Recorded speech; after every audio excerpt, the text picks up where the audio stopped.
Hey guys, how's it going? Kripparrian here. Welcome to another episode of the Hardcore Journey, coming clean off of a brutal death just as I got into World Tier 3.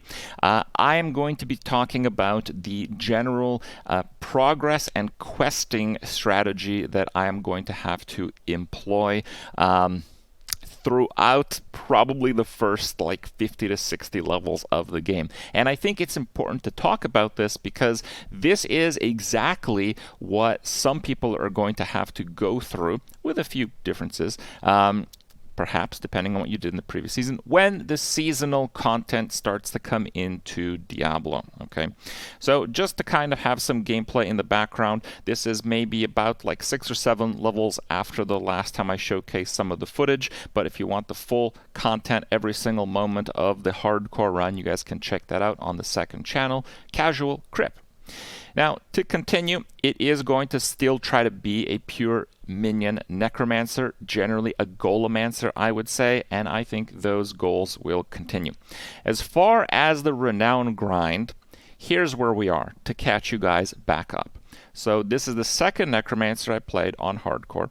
The first one, I completed the first 3 checkpoints in each of the 5 zones, and I did that and completed that while doing also all the Lilith altars in the game, roughly around level 50. Then I went to World Tier 3, and then I had a brutal encounter with Gelalk, who whipped my ass back into level 1 on a new character. Alright, so where does that leave me now talking about Renown? First, let's talk about character power. Diablo 4 is a game where if you level up, the monsters level up with you.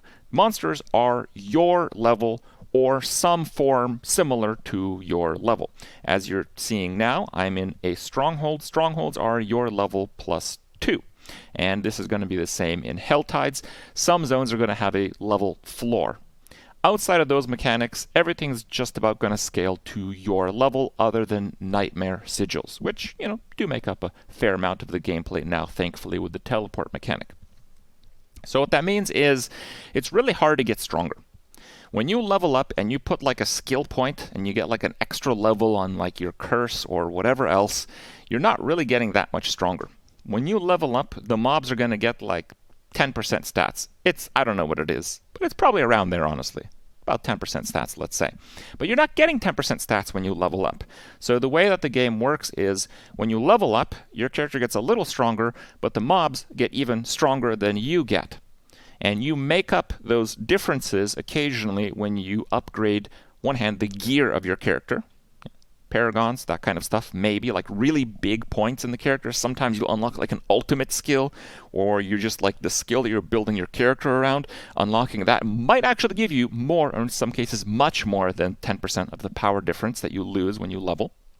So, but generally, the things that are really powerful in Diablo 4 are things outside of this system. Extra stats that don't come from gear, because gear is RNG a lot of the time, and don't come from leveling up your character.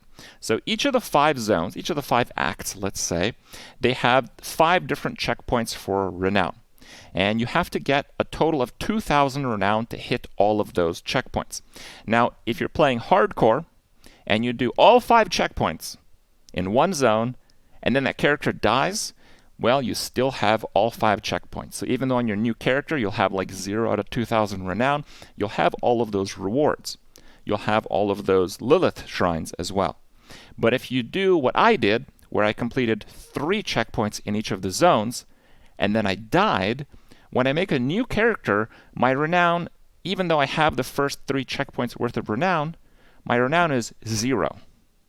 Okay? So what that means is, even though I did all the Lilith altars, I still really have to do all the Lilith altars again. Because the Lilith altars give you renown. And 2,000 renown is a lot. 2,000 renown is full zone completion, all the Lilith altars, almost all the side quests, all the strongholds, and I would say 6 to 7 dungeons or so. Maybe a bit more, because not all zones are exactly the same. And if you're wondering, we can fast forward here to a different clip. If you're wondering where that lands, for me that was almost level 60. Now, as they described, as seasonal content comes in their last announcement about Renown, what they're going to do is they're going to give you credit for all the Lilith shrines that you have gotten before and all the map completions that you've gotten before. Because each map completion, like just going to like one of those gray areas on the map, that gives you 5 Renown each. And there's a lot of gray areas, right? Now, all those Lilith altars and the map completion will not only be retained, but you will get credit for the renown that it would have given you. So if you want to be like a prepper, if you want to be super well prepared, future-proof for all seasons, what you're going to want to do right now in Diablo 4 is do this in both softcore and hardcore, because they are separate. Unlock the whole map and do all the Lilith altars, because that progress will save. And even though you might not be a hardcore player, you might be a hardcore player in Season 1. Do you really want to do the Lilith altars when Season 1 starts, if you could have done them beforehand? No, I don't think so. So you want to make sure you're doing that, and you want to kind of brace yourselves for the steps ahead. Now, the steps ahead are as follows. How do you get the rest of the renown? And this is the exact challenge that I had placed upon me. Now, because it's hardcore, I was really trying to focus fire each of the zones.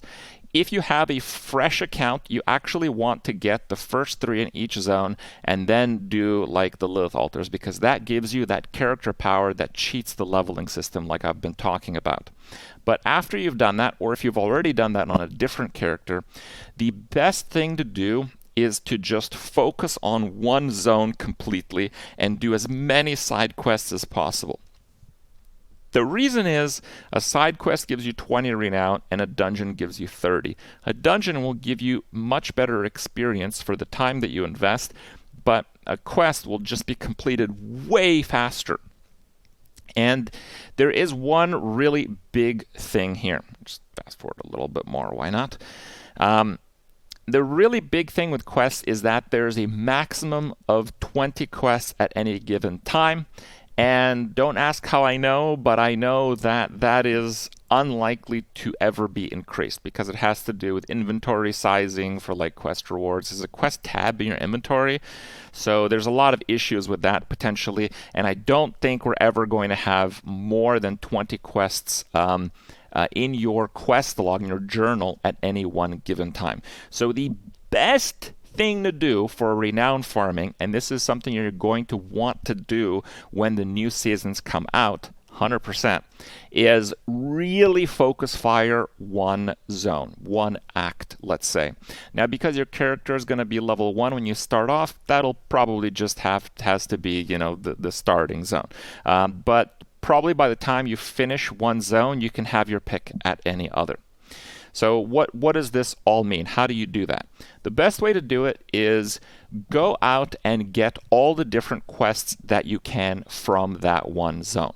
So the best way to do that is first to go to all the different towns. Just pick up all the quests. You want to do all the strongholds, because out of the 3 strongholds in each zone, 1 or 2 of them will actually have a waypoint and be a hub for quests. So basically, you want to fill up your quest log. And in some cases, you'll actually come pretty darn close to that 20 quests just from this initial quest grabbing set. Once you have all the quests, you're going to want to start chipping them down, and you're going to notice that because you have so many quests, you don't have to do as much stuff. You can actually just like focus fire certain zones, and there are the tree quests to consider as well. Usually there are tree quests in every single zone, but it's in a different part of the act, let's say.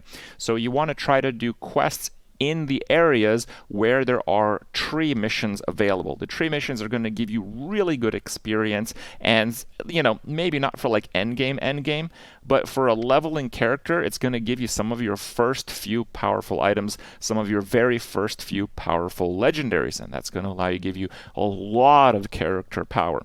And this is important because anytime there's like a kill quest, or just even kill like 15 mobs, you can do it in zones where you have to kill like a whole bunch of mobs to get, well, one of those tree missions complete. Some of the tree missions are going to be for dungeons. You're going to want to do those every single time. There's a new one every hour and a half. So you also want to kind of consider that some quests are going to need you to do some dungeons, but those considerations should be fairly light. And I would say that even though it might take you as long as it took me, almost up to level 60 in order to renown grind when you have to do it all over again, it doesn't feel quite as frustrating. A really big issue with the quest system is that going from part to part, the quest limitations and having to do too many things at once, interacting with the UI, which is one of the still worst parts about Diablo 4, all of that kind of comes together to really put a lot of frustrations on you.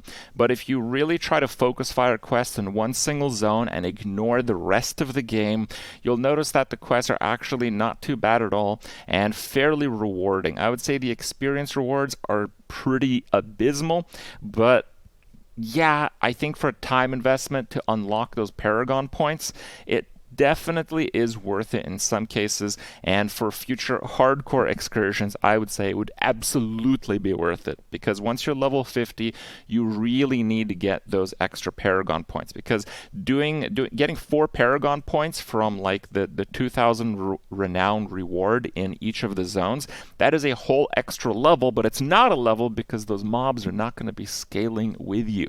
So it is a really big difference when it comes to that.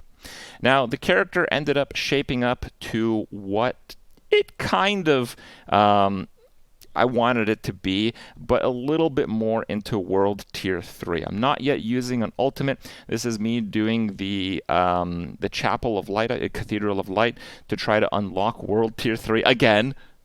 Hopefully we don't die in like 10 seconds as we did last time. But I'm doing it at level 52.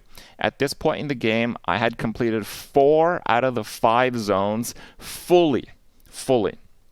You might be thinking, it's 52. It's going to be so easy in World Tier 3. Actually, it might not. This is one of those like really weird parts about level scaling. The levels after 50, remember, the mobs are still going to be scaling with you. Not in World Tier 1 or 2 when you're doing like the attunement quest for World Tier 3. But once you're in World Tier 3, at level 52, you're fighting level 52 mobs instead of level 50 mobs. The difficulty of those mobs is going to account for the fact that you're going to have some of your gear sacred quality, high item level, powerful gear. Some of it should be at that level at that point. Well, if you're going at 52 in World Tier 3, not only is it normally one of the most brutal difficulty jumps you'll experience in the game right now, but if you're doing it late, it's going to be even harder because you actually don't have any of that gear. So at 52, we're still going up against those mobs that are our level and not getting very, very much for it. But the whole encounter was pretty easy.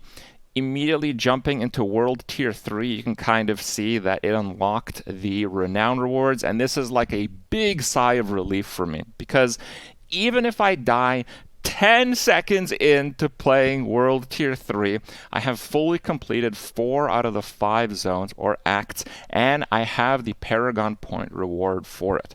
Now, the plan is to complete the 5th one, which I did eventually, but again, it was almost until level 60. So it is a really long, really brutal grind. I do think that they're going to address it in Season 1, but I think it's not going to be like fully addressed, because a lot of the statements that they have made over the past few weeks since Diablo 4's launch generally indicate, at least to me, that Season 1 was kind of done when they launched the base game. So we're not going to see a lot of stuff change. Like, we're not even seeing resists being fixed until Season 2, they said. We probably won't even see armor fixed until even later than that. We're not going to see huge changes in Season 1, because not only do they have to change it in the game right now, but they have to change it for Season 1. I think we'll see some mild changes for Season 1. I think they might adjust some of the RENOWN stuff. Possibly some of the seasonal mechanics that we'll have to encounter might give us some bonus RENOWN, so maybe we don't have to do like all the side quests or that many dungeons, but that has yet to be determined from where I stand. For now, hope you guys enjoyed another episode of Kripp's hardcore journey in Diablo 4, and we'll see you in the next.